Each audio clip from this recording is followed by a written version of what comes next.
Bulletin में सबसे पहले अफसोसनाक खबर दें कि मिट्टी से कराची आने वाली बस हादसे का शिकार हो गई है, जिसके नतीजे में 7 मुसाफिर जान बहक और 32 जख्मी हो गए। मजीद जानेंगे जियो न्यूज के नुमाइंदे हनीफ जई से। हनीफ, बताइएगा यह हादसा किस तरह पेश आया और जान बहक अफराद की तादाद मालूम हो सकी? देखिए इफ्ता, ये हादसा जो है बदीन के से तकरीबन 8 किलोमीटर कराची रोड पर मोरझर के मुकाम पे पेश आया। मिट्टी से आने वाली ये एयर कंडीशन मुसाफिर कोच थी जो कराची जा रही थी और तेज रफ्तारी के बायस पुलिस के मुताबिक ये उलट गई है। हादसे के नतीजे में 5 अफराद मौका पर ही जहां पाक हो गए, जबकि 2 अफराद रास्ते में अस्पताल मुंतकली के दौरान उन्होंने दम तोड़ दिया है। जो अफराद जहां पाक हुए उनमें 5 मर्द हैं, 1 बच्चा है और 1 खातून है, जिनके नामों की तफसील अब तक सामने ना आ सकी है।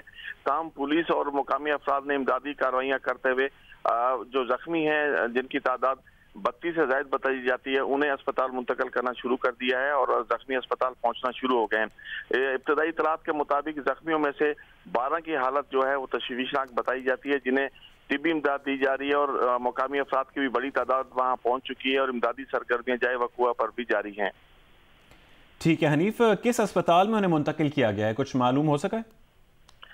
जी, बदीन के सिविल इंडस अस्पताल में मुंतकिल कर दिया गया है जख्मियों को, और बाकी जो मामूली जख्मी है उन्हें भी मुंतकिल किया जा रहा है। पुलिस भी वकुआ पर है।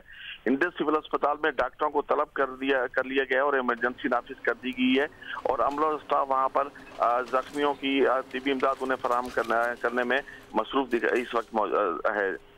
ठीक है, जख्मियों की हालत में आप बता रहे थे कि 12 की हालत तशवीशनाक है और उन्हें सिविल इंडस अस्पताल मुंतकिल किया जा रहा है। बहुत शुक्रिया हनीफ जई अपडेट करने के लिए।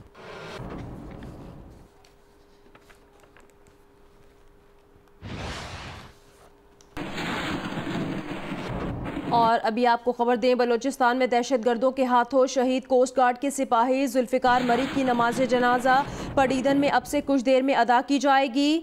शहीद एहलकार जुल्फिकार मरी का ताल्लुक नवाही इलाके पठान मरी से है। गुज़श्ता रोज मकरान कोस्टल हाईवे पर 14 अफराद को दहशतगर्दी का निशाना बनाया गया था। लेवी हुकाम के मुताबिक अफसोसनाक वाकया बजीर चढ़ाई के करीब पेश आया था। नामालूम मुसल्लह अफराद ने कराची से गवादर और गवादर से कराची जाने वाली मुख्तलिफ मुसाफिर बसों को रोका। उनमें सवार मुख्तलिफ अफराद को शनाख्त के बाद उतारा और कुछ फासले पर ले जाया गया, जहां उनके हाथ पीछे से बांधकर उन्हें फायरिंग करके कत्ल कर दिया गया। माजरत खां हैं कि तकनीकी खराबी के सबब शहीद सिपाही जुल्फिकार मरी की तस्वीर राजनपुर में सैलाब से मुतालिक हेडलाइंस में प्ले हो गई थी।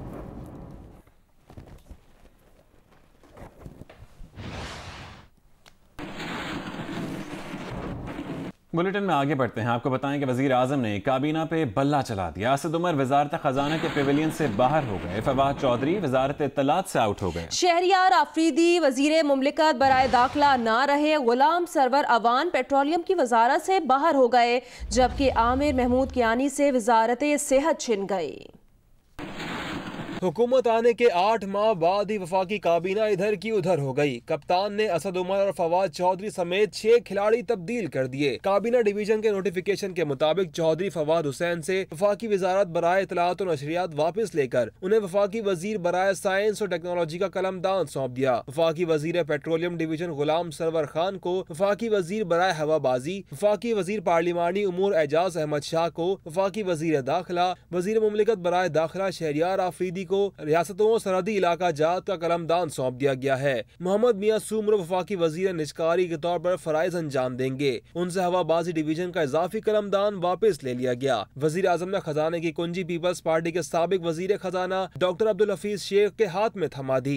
डॉक्टर जफरुल्लाह मिर्जा को वजीर आजम का मुआविन खुसूसी बराए नेशनल हेल्थ सर्विसेज रेगुलेशंस और कोऑर्डिनेशन, डॉक्टर फिरदौस आशिक ऐवान को वजीर आजम की मुआविन खुसूसी बराए इत्तलात और नशरियात और नदीम बाबर को वजीर आजम का मुआविन खुसूसी बराए पेट्रोलियम डिवीजन मुकर्रर किया गया है। आजम सवादी को वफाकी वजीर पार्लिमानी उमूर का कलमदान दिया गया है। आजम सवादी को इससे पहले वफाकी वजीर बराए साइंस और टेक्नोलॉजी बनाया गया था। उन पर इस्लामाबाद के आईजी जान मोहम्मद को हटाने के लिए दबाव डालने का इल्जाम था, जिस पर सुप्रीम कोर्ट ने नोटिस ले रखा था। आजम सवादी का इस्लामाबाद में एक गरीब खानदान से तनाजा हुआ था। उन पर इल्जाम था कि उन्होंने उस खानदान के अफराद को थाने में बंद कराने के लिए दबाव डाला था। इसके अलावा पिंडी से ताल्लुक रखने वाले आमिर महमूद कियानी को वजारत सेहत से फारिग खती दे दी गई। असद उमर ने वजारत से इस्तीफे के बाद कहा कि मुश्किल फैसला करने वालों के साथ खड़ा होना चाहिए।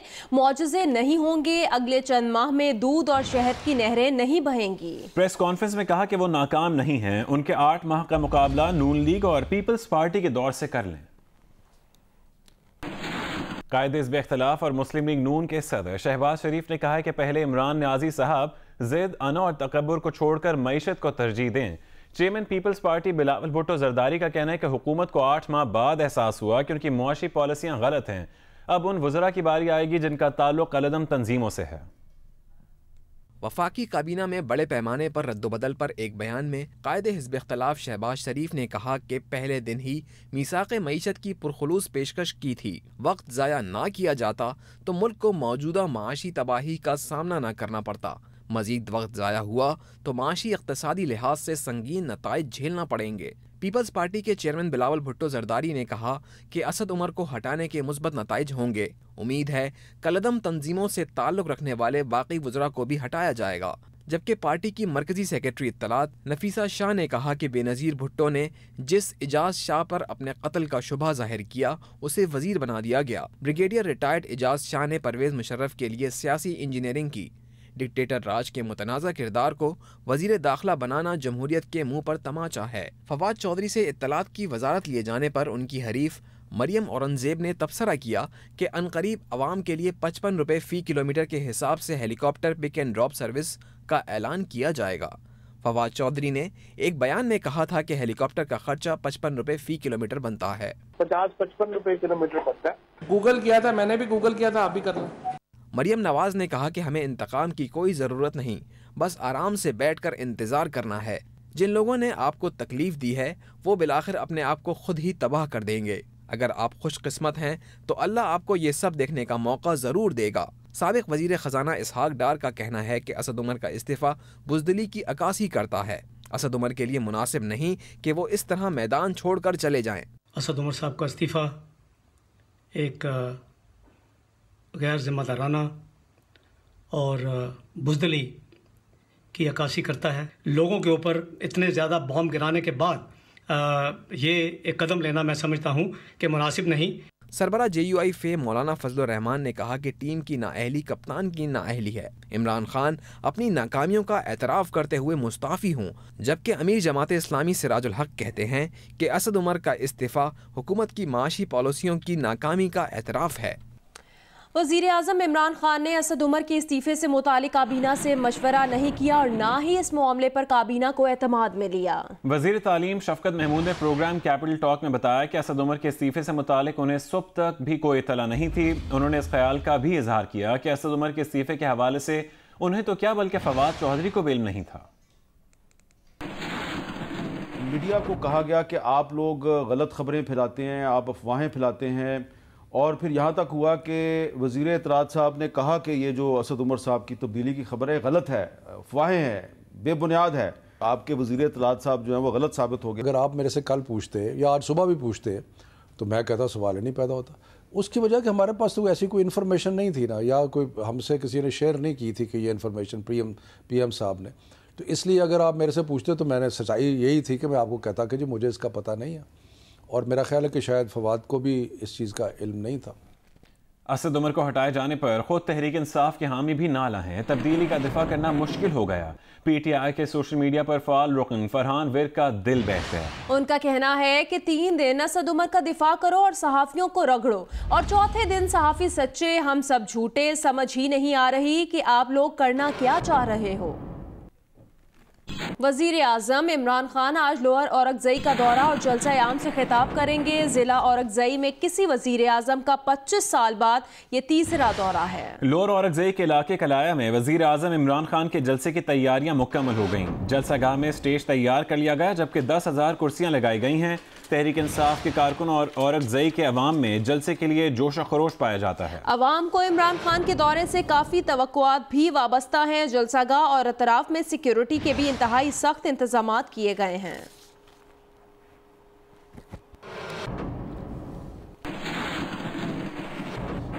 अभी आपको बताएं कि अफगानिस्तान में अमन की अमरीकी कोशिश को बड़ा धचका लगा। दोहा मुज़ाकरात आखिरी लम्हात पर मनसूख कर दिए गए। तालिबान और अफगान हुकाम ने पहली बार एक मेज़ पर बैठना था। तालिबान ने काबुल की जानिब से तैयार 250 अफराद की फहरिस्त को बारातियों से तशबीह दे दी। वफ्द पर कड़ी तनकीद, साथ बैठने से इनकार। मुज़ाकरात 19 से 21 अप्रैल तक कतर में किए जाने थे, जिनमें अफगानिस्तान में क़याम अमन से मुतालिक उमूर पर बातचीत की जानी थी।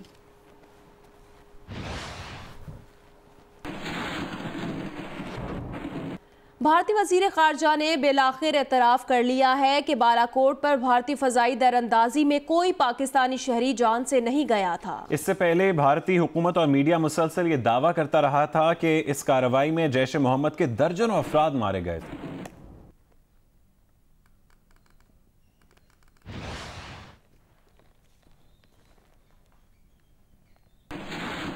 DGISPR major general Asif Ghafoor ने कहा है कि देर आए दुरुस्त आए। सुषमा स्वराज ने आखिरकार सच बोल दिया। ज़मीनी हक़ाइक़ ने भारत को मजबूर कर दिया। एक बयान में DGISPR का कहना था कि उम्मीद है भारत बाकी झूठों से मुतालिक भी सच बोलेगा। उन्होंने कहा भारत का 2016 में सर्जिकल स्ट्राइक का दावा झूठा था। भारतीय फ़ज़ाइया के 2 तैयारे गिराए जाने की भारत तरदीद करता रहा। भारत का पाक फ़ज़ाइया का F-16 तैयारा गिराने का दावा भी झूठा था।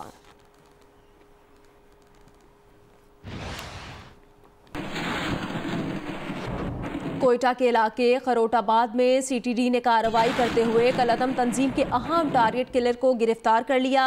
बारूदी मवाद, दस्ती बम और बॉल बेरिंग बरामद कर लिए। तर्जुमान CTD के मुताबिक मुलजिम पुलिस एहलकारों और हजारा बिरादरी की टारगेट किलिंग में मुलविस है। तर्जुमान ने बताया कि मुलजिम कलअदम तंजीम दाइश के कमांडर्स नेमतुल्ला और मुमताज पहलवान का करीबी साथी है।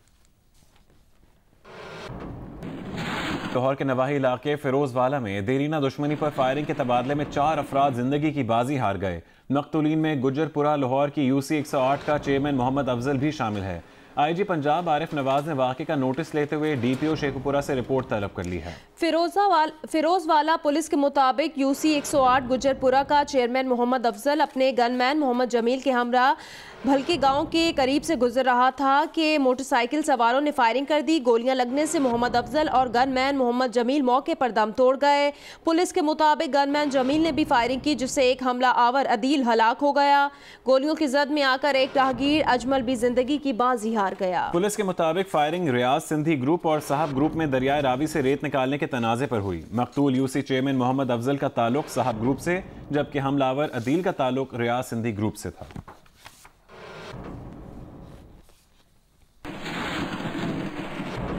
सियालकोट में कातिल डोर ने 7 साला बच्ची की जान ले ली। बाप शदीद जख्मी हो गया। इश्तियाक मोटरसाइकिल पर 7 साला बेटी निम्रा के साथ जा रहा था। अचानक कटी पतंग की डोर से निम्रा का गला और इश्तियाक का बाजू कट गया। दोनों शदीद जख्मी हुए। उन्हें अस्पताल पहुंचाया गया, जहां निम्रा ने जख्मों की ताब ना लाते हुए दम तोड़ दिया। तो एक आदमी डोर लेके सड़क के दरमियान में खड़ा हुआ। मैंने आवाज़ भी दी है, ओ भाई छोड़ दे इसको, लेकिन उतने में मेरा हाथ भी जख्मी हो गया और मेरी बच्ची मेरे ऊपर आ गई। मैंने भी हम नीचे गिर गए। फिर मैंने बच्ची को उठा के मैं भाग गया हूँ। मैं उस बंदे की तो देखा तो बंदा भाग गया था सड़क से पार। उसके बाद हम लोग बच्ची को लेके यहाँ हॉस्पिटल आए, तो रास्ते में उसकी डेथ हो गई। राजनपुर के इलाके नौशहरा गरीबी में सैलाबी रेले में बह जाने वाले शख्स की लाश निकाल ली गई है। गुज़श्ता रोज 70 साला शख्स सैलाबी रेले में बह गया था और कोशिश के बावजूद भी करीब मौजूद अफराद से उसे बचा न सके थे।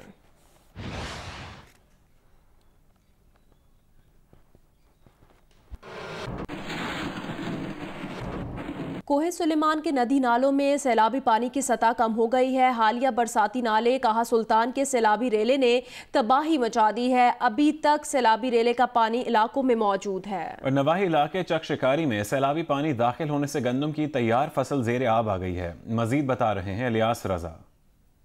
जी, राजनपुर के कोहे सुलेमान का जो सैलाबी रेला था उसने कई इलाके की फसलात को बहुत ज़्यादा नुकसान पहुंचाया है और ये रेला इस टाइम फाजलपुर के इलाके में पहुंच चुका है, जहां पर हम मौजूद हैं। आप देख सकते हैं कि यहाँ पर तैयार गंदम की फसल यहाँ पर ठहरी हुई है, जो बिल्कुल अभी तक नहीं कटी गई थी और सैलाब ने आकर इनको पूरा गंदम को तबाह कर दिया है। और यहाँ पर उनके मकानात हैं जो लोगों के, वो उनकी दीवारें तक भी गिर चुकी हैं। मेरे साथ यहाँ के मुतासरीन सैलाब मौजूद है, मैं इनसे पूछता हूँ ये आपकी किस टाइम पानी आया और ये आपकी फसल पूरी तबाह हो गई है? सर ये रात के 3 बजे पानी आया था और हमारी ये जो गंदम थी ये ख़त्म हो गई। हमने उधार पैसे लेके इसको रहा था और ख़त्म हो गई सब कुछ हमारा।